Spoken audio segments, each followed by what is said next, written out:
ça m'amène à la question de la sensibilité et de la communication. 1960-1970, ça n'existait pas. On aurait fait rigoler tout le monde en prétendant que les plantes communiquaient entre elles et qu'elles étaient douées de la moindre sensibilité. En fond, moi, quand j'étais gamin, c'était simple, les arbres. C'était du bois, tout simplement.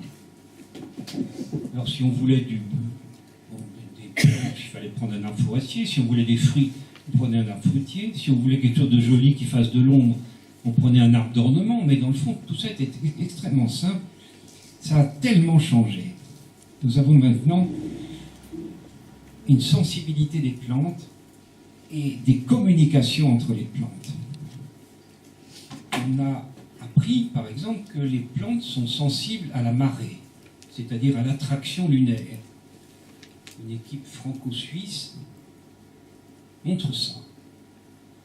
Ils mettent un capteur extrêmement sensible autour du tronc, et l'idée c'est que quand la lune tire, l'arbre est un peu plus étroit et un peu plus haut. Et donc le capteur rend compte de cette marée dans les arbres. Plus récemment, on apprend que les arbres vont peut-être, si tout va bien, nous avertir de l'arrivée des tremblements de terre. Ça ne vous étonnera pas que ce soit les Japonais qui travaillent là-dessus, un collègue qui s'appelle Saito. Qu'est-ce qu'il fait, Saito? D'abord, il travaille sur l'Albizia julibrissin, qui est un petit arbre qu'on a abondamment dans la région. Mais ce n'est pas parce que cet arbre-là a quelque chose de particulier, c'est parce qu'il l'avait devant son laboratoire, c'est tout. Il met une électrode dans le tronc, une électrode dans les racines, et 2 électrodes sont branchées sur un appareil de fabrication d'images. Et il dit, Saito, que les racines d'un arbre, c'est comme une énorme antenne. L'arbre est au courant de tout ce qui se passe à l'intérieur du sol. Et quand il y a un tremblement de terre qui arrive, il y a une perturbation locale du champ magnétique, et c'est à ça que l'arbre est sensible. Alors, le fabricateur d'images, il vous fabrique une sinusoïde régulière, pas de problème. Si tout va bien, dans quelques temps, nous aurons, près de la sortie, près de la porte des maisons, on a déjà parfois un petit cadran qui vous donne la température extérieure. Et là, on aura un autre cadran avec la fameuse sinusoïde. Si elle est calme, ça va, on peut aller travailler sans souci. Mais si elle s'affole, vers le haut ou vers le bas, c'est qu'il y a une perturbation magnétique qui s'amène, c'est-à-dire, en fait, pratiquement, c'est un séisme. Alors, combien de temps ça vous laisse? C'est difficile à dire, parce que si vous êtes sur l'épicentre, ça ne vous laisse aucun temps. Mais quand il y a un séisme, la plupart des victimes, elles n'étaient pas sur l'épicentre, elles étaient à quelques kilomètres. Alors là, ça peut vous laisser 1 heure, 2 heures, 3 heures, 4 heures, ça peut valoir le coup. Hein. Enfin, bref, les Japonais travaillent là-dessus. Mais c'est pas fini. En 2012, c'est encore plus récent, nous apprenons, ça paraît presque incroyable, une plante en poussant émet des sons. C'est juste qu'on est un peu trop dur d'oreille pour les entendre. Mais ça ne va pas être très long d'amplifier ces sons. Ça leur sert à quoi? Eh bien, c'est une équipe italienne qui travaille là-dessus. Vous prenez un jeune arbre. Eh bien, ce jeune arbre, il sait s'il y a un autre jeune arbre à côté de lui ou pas. Et s'il y en a un, il sait, on sait avec des guillemets, hein, parce que c'est pas de la connaissance au sens où, enfin bon, ils n'ont pas de cerveau, je vous rappelle ça.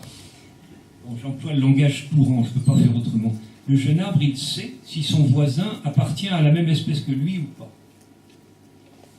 Là, c'est très étonnant. Comment ils sont arrivés à cette conclusion? Le raisonnement est intéressant. Vous mettez 2 jeunes arbres côte à côte.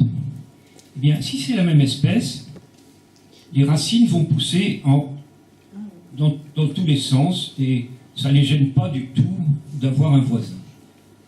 Si ce n'est pas la même espèce, il y aura une tendance à ce que l'un des arbres mette ses racines dans un sens et l'autre dans l'autre sens. Ils ont tendance à s'éviter. Donc, on sait s'il sait. Vous me suivez? Okay. Alors, comment font-ils pour savoir? L'équipe italienne a d'abord cru que c'était une modification de la lumière. C'est vrai qu'un des arbres pourrait faire de l'ombre à l'autre, et à ce moment-là, on peut se douter qu'ils sachent. Donc ils ont mis un mur entre les deux, pour éliminer l'hypothèse de la lumière. Ça ne les empêche absolument pas de savoir s'il y a un voisin ou non de l'autre côté du mur. Alors ils ont cru que c'était ces molécules volatiles que les arbres dispersent dans l'air et qu'on appelle maintenant les VOC, Volatile Organic Compound. Ça pouvait être un parfum, voilà, qui passe d'un arbre à l'autre. Et ce qu'ils ont fait, les Italiens, ils ont entouré l'un de leurs jeunes arbres d'une enceinte absolument étanche, enceinte aérienne et souterraine. Ça permettait d'éliminer l'hypothèse du parfum, mais ça n'empêche absolument pas le jeune arbre de savoir s'il a un voisin ou pas, et de savoir également si ce voisin est de la même espèce que lui ou pas. Alors qu'est-ce qui reste comme hypothèse? Il ne reste que le son. Il ne reste que le son. Là aussi, vous pouvez tourner ça dans le sens que vous voulez. Il ne reste que le son comme hypothèse. Alors, en fait, quand ils ont émis cette hypothèse-là, la communauté scientifique, ça lui est revenu en mémoire qu'il y avait des travaux plus anciens sur la croissance des champignons, la croissance des filaments de champignons. Vous faites pousser un filament de champignon dans un tube en verre, eh bien, il reste exactement dans l'axe du tube. Vous prenez un tube en verre courbé à l'angle droit, eh bien, le filament de champignon, il prend l'angle droit et il reste exactement dans l'axe du tube. Et l'idée, vous voyez, c'est que quand un filament de champignon pousse, il émet des sons, et ce filament, il se repère un peu comme une chauve-souris, aux échos que le son lui ramène des parois du tube. Bon, l'analogie avec les chauves-souris, il ne faut pas la pousser trop loin, mais c'est un peu de l'écholocation. Donc on en est là. Les plantes en poussant émettraient, il faut garder le conditionnel, émettraient des sons, et ça serait sans doute les coques cellulosiques des cellules qui frottent les unes sur les autres, et ça suffirait pour émettre des sons. En plus, c'est un son spécifique, c'est-à-dire qu'un chêne ne fait pas le même son qu'un hêtre. Voilà. Et donc, c'est le bruit de la croissance. Je trouve ça assez étonnant. Mais attendez, c'est quelque chose de tout à fait nouveau. Ils sont en plein en train de travailler là-dedans. Je suis persuadé que dans 2-3 ans, on en saura beaucoup plus. Cette histoire de sensibilité des plantes nous amène à la sexualité des plantes. Alors, je vous ai déjà dit qu'il y avait une sexualité, tout le monde le sait, qu'il y a des mâles et des femelles. À moins que les plantes soient souvent les deux, mais ça n'empêche pas que la notion de sexe, mâle et femelle, elle existe évidemment chez les plantes. Bon, alors chez les animaux, ça pose guère de problème, on est bien placé pour le savoir. Il faut une rencontre des partenaires sexuels. La mobilité permet cette rencontre. En fond, on est un bon modèle dans cette histoire. Vous remarquerez que les organes sexuels des animaux, vous l'avez sûrement remarqué, ils sont situés à l'arrière, discrets, et pas vraiment faits pour être vus. Ce n'est pas la partie que l'animal met en avant, si vous voulez. C'est discret, les organes de la sexualité animale. Alors chez les plantes, d'abord les partenaires sexuels sont fixes et situés parfois à des centaines de mètres, voire des kilomètres l'un de l'autre. C'est une chose que je ne souhaite pas à mon pire ennemi. Hein. Mais il faut faire avec. Elles n'ont pas le choix, n'est-ce pas? Donc il va falloir que la plante embauche un vecteur pour faire transiter ses cellules sexuelles. Il n'y a pas d'autre solution. Alors ça peut être le vent. Dans nos régions, ça sera souvent le vent. Dans les régions équatoriales, ça sera le plus souvent des animaux, des insectes, des chauves-souris, des oiseaux, etc. Bon. L'animal, bon, le vent, il n'a pas besoin, le vent c'est purement mécanique, il n'a pas besoin que les fleurs soient brillantes. Mais l'animal, si la plante souhaite l'attirer, il faut que la fleur soit attirante. Ça explique parfaitement la beauté des fleurs. Ça explique également les parfums très agréables que ces fleurs répandent, et même les formes des fleurs. C'est fait pour attirer. Bon, ce que je veux dire, c'est que les organes sexuels des plantes, ils ne sont pas discrets comme ceux des animaux. Ils sont magnifiques, ils sont faits pour être vus. Là aussi, ça m'a paru marrant de transférer. La pauvre dame, elle est horrifiée. Elle est à la fois très contente qu'on lui offre un bouquet. Mais bon, enfin bref, c'est pour vous dire qu'il y a une énorme... La sexualité est pareille dans les deux groupes, mais c'est vrai qu'il y a des différences considérables dans ces détails-là.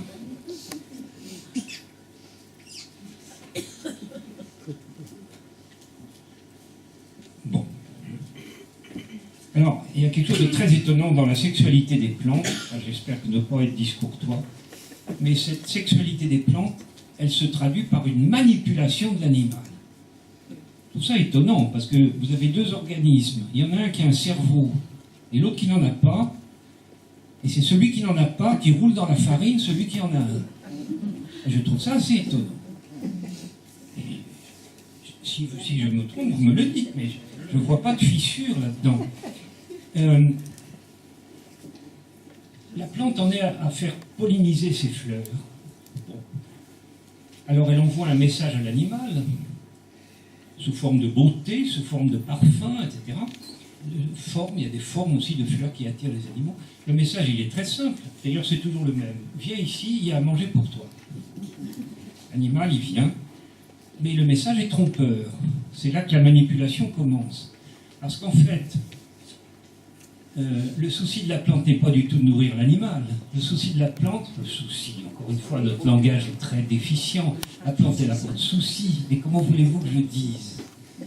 Bon, continuons avec le langage qu'on a sous la main. Le souci de la plante n'est pas de nourrir l'animal, il est que l'animal lui apporte le pollen. Donc l'animal, il apporte le pollen, mais il joue ce rôle à son insu. Parce que lui, il vient manger. C'est plus bête, c'est plus basique. Bon, la pollinisation se fait, donc le tour a marché, si vous voulez. Et puis il y a un moment où il ne faut plus d'animal. Parce que le fruit n'est pas mûr. Si l'animal intervient à ce moment-là, les graines sont détruites, donc il importe d'écarter l'animal. Alors le fruit devient vert, il est souvent épineux, il a un goût extrêmement âcre, amer. Bon, bref, l'animal, il s'en va. Mais on va encore avoir besoin de lui. C'est ça que je trouve drôle. Ça ne va pas être le même animal, mais on va avoir besoin d'un animal plus gros pour disperser les graines. Alors, le fruit qui s'ouvre avec des couleurs magnifiques, vous pensez à un abricot au mois de mai, des couleurs magnifiques, une odeur délicieuse, c'est un message à l'attention de l'animal, c'est toujours le même message, viens ici, il y a à manger pour toi.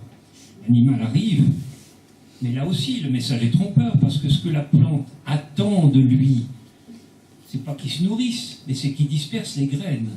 Il mange le fruit, et les graines qui sont des parties résistantes traversent son tube digestif et ça repart dans les excréments. Par deux fois, ce pauvre animal, il joue un rôle à son insu. Je pense qu'il y a manipulation. Ça m'a toujours fait penser, mais je crois qu'on en avait déjà parlé, à une vieille anglaise gravataire. Pourquoi anglaise? C'est idiot, mais je la vois. Alors elle a un valet, enfin, on l'appelait William ou James ou Steve. Venez Steve, amenez-moi une tasse de thé avec des scones. Bon, maintenant laissez-moi manger tranquille, je préfère que vous soyez pas là. Alors le gars il s'en va. Eh bien revenez maintenant, il faut retirer les miettes. Alors le gars il vient. Il est manipulé. Dans le fond, les plantes, dans cette histoire de sexualité, elles font jouer aux animaux un rôle de larbin.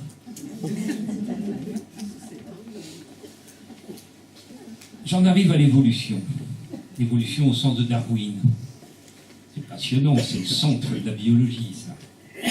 Est-ce qu'elle est pareille? Est-ce qu'elle se fait selon les mêmes mécanismes chez les plantes et chez les animaux? L'opinion générale, c'est que oui, c'est pareil.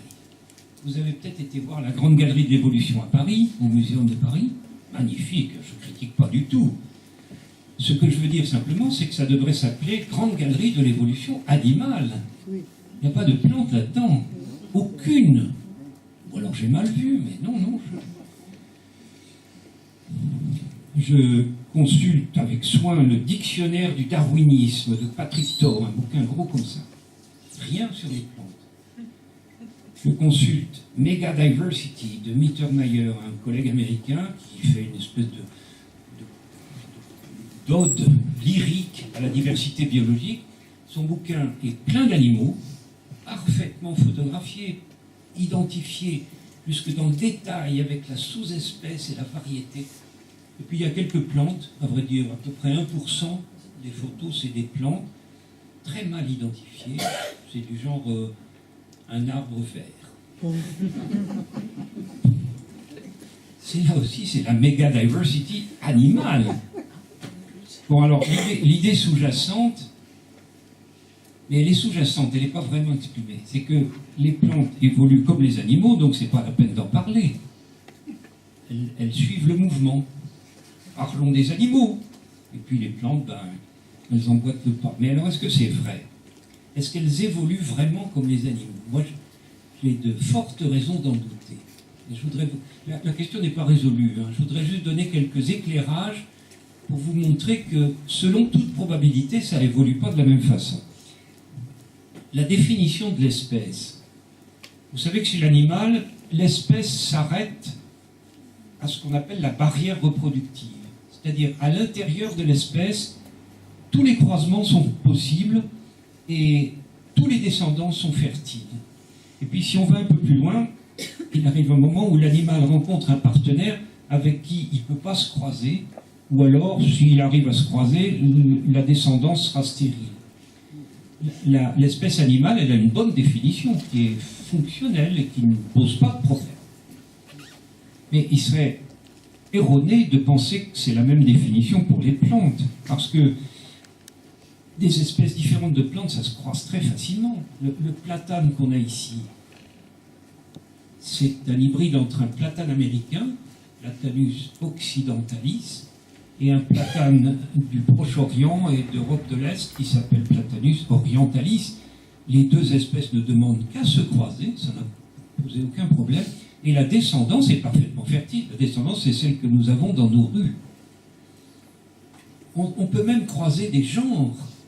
Ça, c'est impossible d'imaginer ça chez l'animal. Mais des genres Laeliocattleya, Triticale, Cameciparis, tous ces noms-là, c'est fondé sur deux noms de genre, et en fait, c'est des hybrides intergénériques. On n'a pas encore, à ma connaissance, réussi à croiser deux familles différentes, et ça ne m'étonnerait pas qu'on y parvienne. Alors, si la définition de l'espèce n'est pas la même, déjà, on peut se douter que l'évolution ne va pas fonctionner de la même façon.